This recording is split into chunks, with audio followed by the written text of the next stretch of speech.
안녕하십니까. 이 시간에도 실제 명조를 가지고 그 어떤 하나의 주제를 정해놓고 거기에 대한 사주 풀이를 해보도록 하겠습니다. 자, 권명입니다.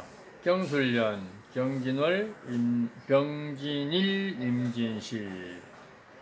오늘 주제는 이 주인공의 권명인 병화일간의 주인공의 이 명조 내에서의 어떤 배우자운, 한마디로 관성의 유무, 길흉을 한번 논해 보도록 하겠습니다. 자, 우선 병화일간인데 우선 관성을 먼저 찾아봐야 되겠죠. 관성을 논하는 자리니까. 관성은 드러난 것은 시간의 평관이 투관되어 있고, 또 일명 육친상 정관에 해당하는 계수는 진중에 쭉 암장되어 있네요. 자, 우선 단편적으로 관성 하나만 보면은, 자, 진중의 계수가 쭉 묻혀 있고 암장되어 있고, 그 다음에 우선 드러난 것은 임수 평관으로서 관성이 대두되어 있다, 이렇게 보면 됩니다. 그런데 지금 논하는 것은 이 주인공의, 그러니까 남자 덕을 논하는 자리입니다. 과연 이 사주는 남자 덕이 어떨 것인가? 좋으면 어떻게 좋고 나쁘면 어떻게 나쁠 것인가? 그것을 논해보는 자리입니다. 자, 우선 드러난 것이 먼저 확인해야 되겠죠. 우리가 표면적으로 드러난 것을 우선시하고, 그 다음에 암장되어 있거나 어떤 잠재되어 있는 요소, 아니면 간접적인 요소, 이렇게 접근해 나가는 것이 맞다고 봅니다. 자, 드러난 것을 우선 봤을 적에는 임수의 건이 있나 없나 보면, 천간에서는 우리가 편제가 있기 때문에 재생관 하기 때문에 천간끼리의 어떤 상태로 보면 굉장히 임수가 뭔가 조력을 받고 있다, 이렇게 보이죠. 우선 간은 간끼리 먼저 한번 따져보고, 또 간지의 속성을 따져서 한번 논해보도록 하겠습니다. 근데 이제 지지로 들어가면은, 임수 입장에서 지지를 보면은 임진하면은 분명히 이 진이라는 글자는 섭토라고 해서 수기를 잔뜩 머금고 있는 어떤 그런 토로 우리가 인정을 합니다. 그래서 단편적인 예로는 표면적으로는 평관 임수를 극하는 거지만은도 무토니까, 그러나 좀 더 깊이 들어가면은 임수의 어떤 수고, 물의 창고 역할도 한다, 이렇게 봅니다. 우선은 항상 기본적인 오행을 먼저 보고, 먼저 보면 나를 극하는 평관이죠. 진토라는 것은 항상 무토와 같은 토니까, 양토. 그런데 조금 더 깊이 들어가면은 이 진토는 물의 창고다, 창고지기, 물을 보관하고 있는 창고다, 이렇게도 또 이제 설명이 됩니다. 그리고 또 하나 들여다볼 것은 임수일간에서 진토를 논할 적에 그 명리 이론 중에 12운성이라고 있습니다. 거기에서는 이것이 이 창고가 아니라 무덤입니다. 무덤.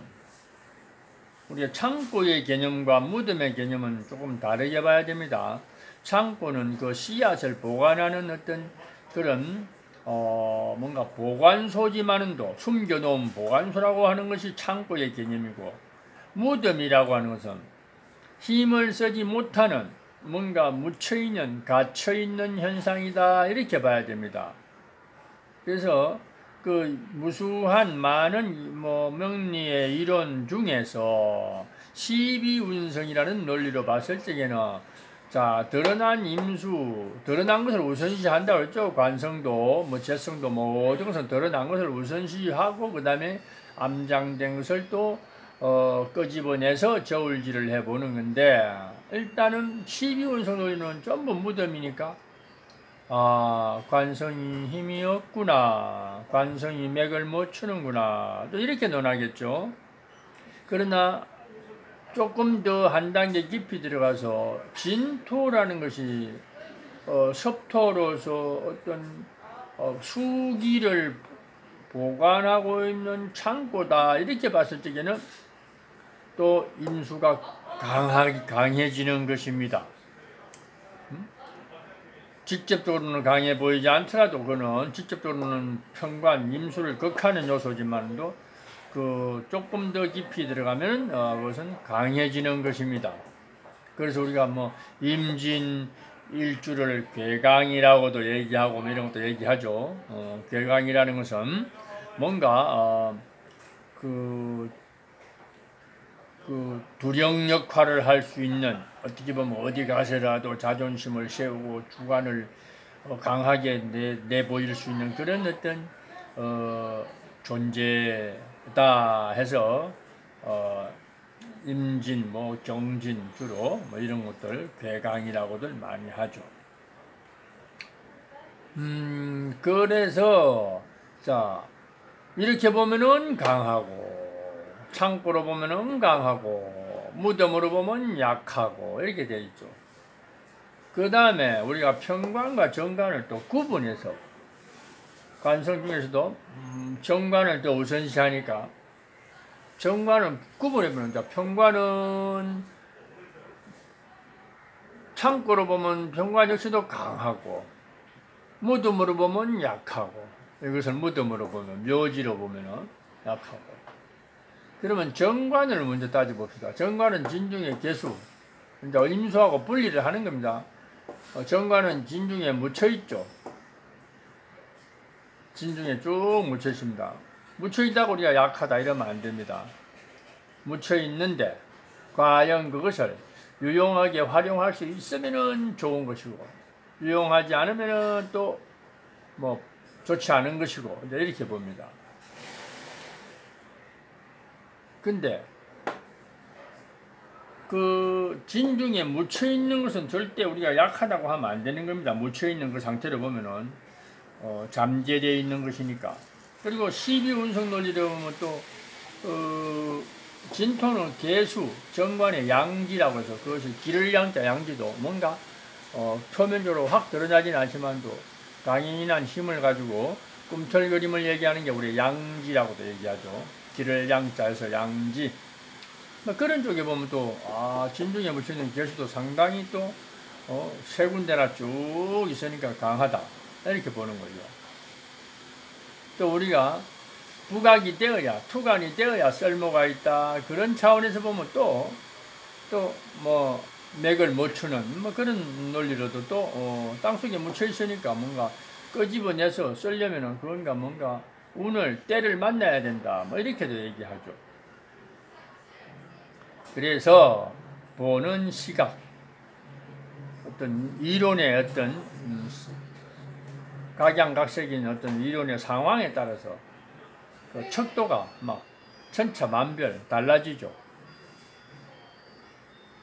그래서 가장 중요한 것은 명리이론은 하나로 정리할 수 없는 것이고, 그래서 명리가 형이 사각적인 것이고, 그래서 더더욱더 중요한 것은 이론을, 다양한 이론을 우리가 섭렵한 다음에 분명히 임상에서 규명을 하는 것이 진정 명리를 제대로 활용할 수 있는 방법이고, 또 명리라는 학문을 더 유용하게 고귀하게 사용할 수 있는 방법은 오로지 임상 경험의 축적에서 나오는 것이다, 이렇게 보면 됩니다. 그래서 그 부분은 우리가 편관이 관성이 묘지를 만나서 3번이나 뭐 묻혀버리고 죽을 수도 있다. 이 당사자가 뭐 사별 할 수도 있다. 이렇게 표현을 한다든가, 예를 들어서. 아니면은, 물 창고를 그 창고를 3개나 끼고 있어도 대단히 강하니까, 그 영향이 세다. 이렇게 평가해도 할 수도 있고. 하여튼, 뭐 그런 경우는 본인 스스로가, 이론을 섭렵한 다음에 경험을 쌓지 않으면은 쉽게 판단을 내릴 수 없는 게 바로 명리 이론이고 현실이다, 이렇게 봅니다. 그리고 이제 한 단계 더 나가면은 이제 관성만 이렇게 우선은 봤지만 관성만 볼 것이 아니라 관성을 극하는 기운이 있는지, 관성을 생조하는 이런 또 재성이 있는지, 요걸까지는 분명히 요 단계까지는 꼭 읽어줘야 됩니다. 우선은 관성의 유무를 먼저 살핀 다음에, 그 다음에 관성을 보조하는 기운이 있는지, 관성을 극하는 기운만 있는지, 이런 걸 살펴서 그 관성의 중량감, 무게감을 계량을 해야 된다는 것입니다. 거기까지만 연결시켜서 그래서 그 관성의 무게감이, 중량감이 과연 주인공인 내가 수용할 수 있는 관성인가, 그 관성의 중량감이 나한테 유용하냐 무용하냐, 이것을 측정을 해야지만이 관성의 중량감이 유용하면은 남편 복이 있는 것이고, 관성의 중량감이 너무 약하거나 과하거나 하면은 남편 복이 없는 것이다 라는 것을, 좋지 않다라는 것을 우리가 추리할 수 있습니다. 그리고 제가 보는 이제 관점을 한번 말씀드리겠습니다. 방금 봤던 것은 그는 육가 원칙의 어떤 관성을 들여다보는 그 일반적인 개념을 말씀드린 것이고, 제 개인적으로 관성의 유덕, 무덕, 길흉을 보는 것은 저는 바로 일간에 힘이 있냐 없냐, 일간이 도대체 사주 명조상 차지하는 비중이 어느 정도 힘이 있나를 보고 거기에 걸맞는 관운인가 아닌가를, 관성의 힘이 거기에 나하고 대등한 관계를 이루냐 안 이루냐, 그걸 보고 바로 관성의 길흉을, 관성덕의 길흉을 저는 바로 판단하는 그런 어떤 습관을 가지고 있습니다. 그런 방법으로 이제는 분석을 한다라고 말씀드립니다. 그래서 제가 보는 방법으로는, 자, 병화가 단순하게 보면은 병화를 도와주는 목이 있어야 되는데 목이 전혀 없죠. 그렇다고 뭐 화가 있는 것도 아니고, 그러니까 대단히 껍데기만 보면 또 시작이 약해 보이죠. 사실 뭐 우선 드러난 것을 먼저 논한 다음에 아까 얘기했듯이 어떤 오행이든 육천이든 잠재된 것을 두 번째로 이제 끄집어내서 보는 거죠. 드러난 걸로 보면 나한테 힘이 되는 기운이 실질적으로는 없습니다. 목도 없고 화도 없잖아요. 그런데 이제 간접적으로는 여기 술토 같은 경우가 이제 거의 조토라서 화의 창고 역할. 이것도 12운성으로 따지면 병화의 묘지입니다. 병화의 쪽 블랙홀, 병화를 빨아들여서 죽여버리는 블랙홀입니다. 그러나 저는 12운성을 그 하나의 단편적인 운을, 논리를 그대로 믿지 않습니다. 그것을 참고로 할 뿐이지. 저 개인적으로는 이 상황에서 이 술토는 병화한테 도움이 되는 토라고 얘기합니다. 그리고 계절을 항상 중요시하는 게 명리의 기본이죠. 진토라는 것은 섭토이기 때문에 병화를 오히려 더 확 빨아들여서 확 빨아가는 그런 기운이지만도, 진월이라는 개념은 따뜻한 봄날입니다. 만춘이니까.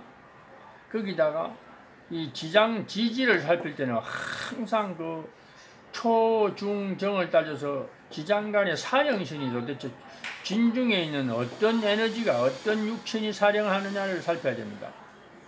진중에는 얼개무가 있는데 만약에 이 입장에서 진중에서 사용할 수 있는 것은 오로지 얼목, 인성입니다. 인성. 그래서 사령신이 얼목이 되면 천만다행이고, 만약에 뭐 개수가 되면은 아주 불편하고, 진토가 무토가 돼도 불편합니다. 왜냐하면 전부 나의 기운을 누설해 가니까, 나 살기도 했는데 어떻게 나를 극하는 관성을 내가 받아들일 입장이 되겠습니까? 그래서 겉으로 드러난 어떤 관성의 어떤 영향이 강하더라도 나도 그것을 버틸 수 있는 어떤 요소가 있다라면은 조율이 가능한데, 그것이 없다라면은 아주 힘들겠죠. 그러나 이 주인공은 진월인데 여기가 완전 초기생, 입절일, 입춘경칩 청명, 음력 3월 청명을 지난 그 다음 날인지가 하여튼 그렇게 태어났기 때문에 을목사령신이 대단히 강합니다. 그래서 암암리의 인성을, 여기에 인성을 암암리에 끌어다 쓰고 있다라고 이렇게 표현하면 됩니다. 그래서 온통 표면적으로는 나의 기운을 전부 소진시키는 기운밖에 없어서 내가 아주 나약해서 죽을 지경, 어쩌면은 종격이라고 해서 나를 포기하고 대세를 따라갈 수밖에 없는 그런 식신생계라든가 이런 식으로 따라갈 수밖에 없는 종격처럼 보이지만도 사주명리에서 양간, 음간의 종상이 다르고 종하는 어떤 맥락이 다르고, 그 다음에 특히 표면적으로는 그렇지만 암장된 절기를 먼저 보고 암장된 기운의 사령을 어떤 사용력을 점검해야 됩니다. 그래서 이 운명은 분명히 이 청명 이튿날 태어난 그런 정도의 운명이기 때문에 을목을 분명히 용할 수 있다라는 것이고, 그 다음에 더불어서 술중의 정화까지도 어떤 간접적으로 어떤 조토로서 불의 창고로서 활용한다, 이렇게 저는 평가합니다. 그렇다라고 할지라도 표면적으로 드러난 기질이 우선 강하기 때문에 석토라는 자체는 전부 나를 기운을 뺏어간다. 거기다가 임수 같은 경우는 표면적으로는 관성이지만 관 또한 나를 극해오는 것이기 때문에 더더욱더 흉함이 있을 것이다. 거기에 이 자체만 가지고 흉하다고는 하지 못하지. 진중에 을목이 사령하기 때문에. 그러나 천간에 있는 경금, 편재 두 개가 근을 가지고, 이 석토는 경금한테는 대단히 어떤 유용한 근이 됩니다. 아무리 진중에 을목이 사령이라도 진토의 본성은 50%는 가지고 있는 것입니다. 그렇기 때문에 경금은 강하게 살아있는 것이다. 그렇기 때문에 경금은 또 생수, 생관을 하기 때문에 직접이든 간접이든 생관의 인자이기 때문에 생관이 없더라도 이 자체만으로도 나의 기운을 뭔가 소진시키는 역할을 한다. 고로 해서 이 주인공은 배우자복이 약하다, 덕이 많이 부족하다. 그 부족한 경우는 이제 여러분들이 공부를 해서, 혹자들은 12운성만 논하는 사람들은 남편이 무덤 속에 들어가서 사별했다 이렇게 얘기할 수도 있고, 아니면 사별 안 하면은 뭐 맥을 못 춘다, 무능한 사람이다 이렇게 얘기할 수도 있고, 또 더 뭔가 좀 단순한 논리를 얘기하는 사람들은 한 번 사별, 두 번 사별, 세 번 사별, 두세 번은 사별할 것이다 이렇게 얘기하는 사람도 있겠죠. 그러나 명리는 이론은 단정적으로 말할 수 있는 이론은 별로 없습니다. 복합 추리죠 해서 그 임상을 통해서 경험을 축적해야지만이 올바른 통변이나 판단을 할 수 있다라는 것을 새삼 한번 말씀드리는 바입니다.